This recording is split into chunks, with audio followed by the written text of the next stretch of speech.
Unity, a game development engine that pretty much everyone in the world knows, for better and for worse. Is this really oh my god, this actually this is the worst test of all time. What kind of bet is this? I'm sure you've all seen several games and videos with the fated watermark at the start of the game. Some have called it a mark of shame even. But one thing's for sure, Unity is a very widespread engine. Some of the biggest games in the world are made on Unity. You just don't know it, such as Genshin Impact, Among Us, Cuphead, Risk of Rain 2, Beat Saber, Rust, even games like Pokemon BDSP. You know that saying about it not being the tool but the person wielding it? Yeah, if I didn't tell you that these games are made on the Unity engine, you probably wouldn't have known. Anyway, why am I telling you all of this? It's because, to the surprise of absolutely no one, Unity have decided to smoke stupid for breakfast and introduce changes to Unity plans and pricing. So let me just explain how stupid Unity are. With these changes to the Unity plans and pricing, this will unequivocally the gaming market. Before, Unity had several plans in place for budding game developers to get their start. The most common plan was the personal plan, which was completely free. If you're just starting out and making a game for the fun of it, you use that plan. Sure, it's limiting. You don't have the option to port the game to consoles. There's no access to the Havoc physics engine. Your game is slapped with the Made with Unity mark of shame, but it was a good foot into the gaming industry. If you wanted to take things slightly further for a fee, Unity Plus lets you remove the watermark, gives you more features, lets multiple people work on a project, and gives you a slightly better UI for a small loan of $40 a month. And then after that is Unity Pro, giving you most of the biggest features of Unity with a measly price of 1,877 euros a year. Most independent game developers, especially horror game developers, which is what my content specializes in, would use the free personal option to get their demos out the door on websites such as GameJolt and itch.io. This is what Unity was all about,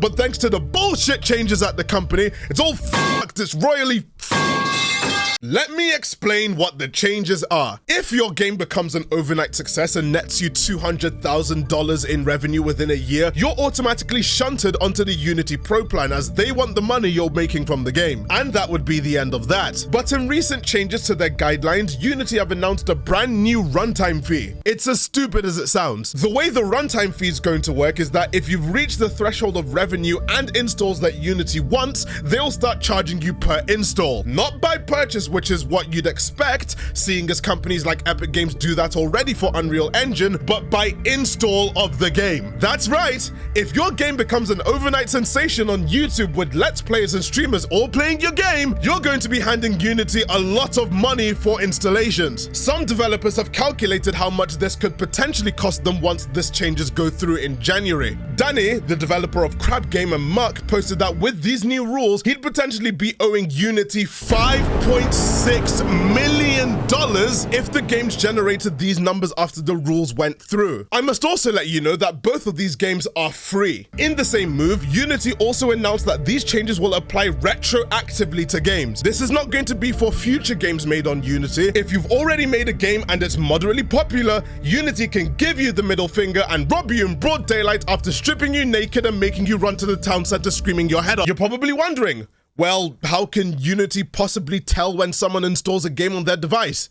Well, I'm not sure Unity themselves know either, because on their announcement post, they gave the same copy and paste reply saying, and I quote, "We leverage our own proprietary data model, so you can appreciate that we won't go into a lot of detail, but we believe it gives an accurate determination of the number of times the runtime's distributed for a given project."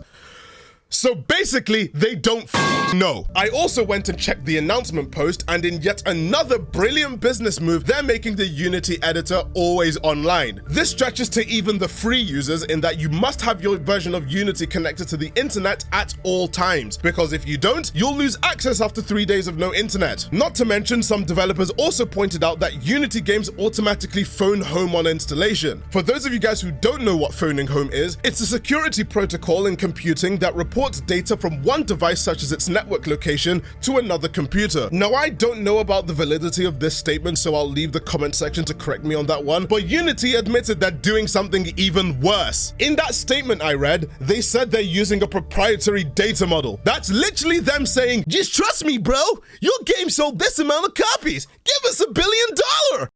That doesn't sound legal, does it? You might also be wondering, can't this be exploited? Yes!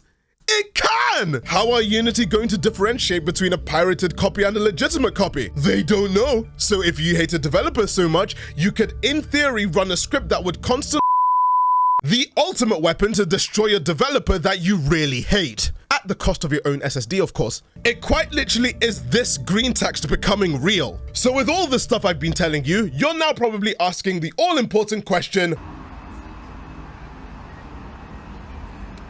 why? Why would they do this? Surely this is a fucking terrible business decision that will surely tank our reputation. There is no CEO on God's green earth who would willingly sign themselves off on destroying a company this hard. Oh no. For those of you who don't know who this guy is, my sweet summer child. This is John Riccitiello. He is the CEO of Unity Technologies.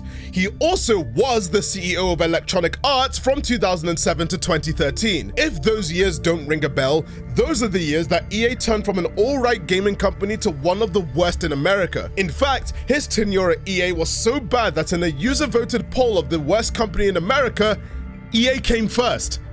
2 years in a row, beating out the Bank of America, Ticketmaster, and Comcast. Granted, this was at the peak of EA hatred online, with various business decisions including the disastrous launch of SimCity, the Titanic incident, and the daylight murder of Visceral Games after screwing them over with the release of Dead Space 3. In fact, John Ricky also famously said at a stockholder meeting that when you are 6 hours into playing Battlefield and you run out of ammo in your clip, and we ask you for $1 to reload, you're really not very price sensitive at that point in time.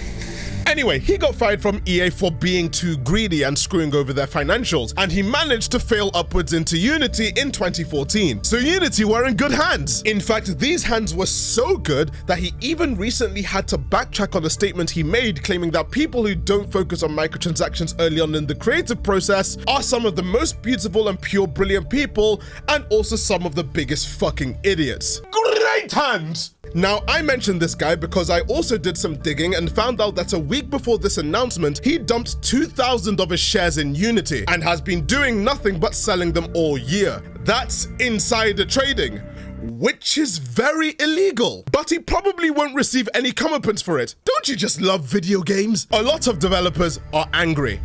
Even if Unity were to reverse these changes, the damage has already been done. There have been many straws that this camel has taken. This is the one that shattered its back, I'm sure of it. The amount of corporations that rely on developers using Unity are way too vast for Unity to keep this complete joke of a system active. This has a pretty bad effect on games released on the Game Pass, because these games will probably enjoy a lot of installations from people using the service. Are Microsoft gonna have to foot the bill? Are Nintendo gonna have to foot the bill for the people continuously installing and buying Pokemon BDSP? Every Hoyoverse game is made on Unity. Hell, Unity covers 70% of the entire mobile gaming market. I'd honestly like to see them try and enforce this, because I think it's going to end in a complete bloodbath in court for them. Just think about how many horror games I've played on this channel that all have the Unity watermark on them. So many of my favorite games are made on Unity. I literally use Unity myself for videos I post on my main channel, and this is just one of many changes that really show how tone deaf the executives are. So many developers are now considering taking all of their knowledge out of Unity and starting over elsewhere with engines like how do you even pronounce it? Unreal Engine, or hell, making your own engine. Even if Unity reversed these changes, which it looks like they're trying to backpedal on fast even as this video is being written,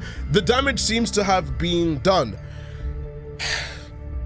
This is yet another weird video from me. I promise gaming videos are up next. Let me know your thoughts in the comments down below, I guess, and I'll see you guys in another video.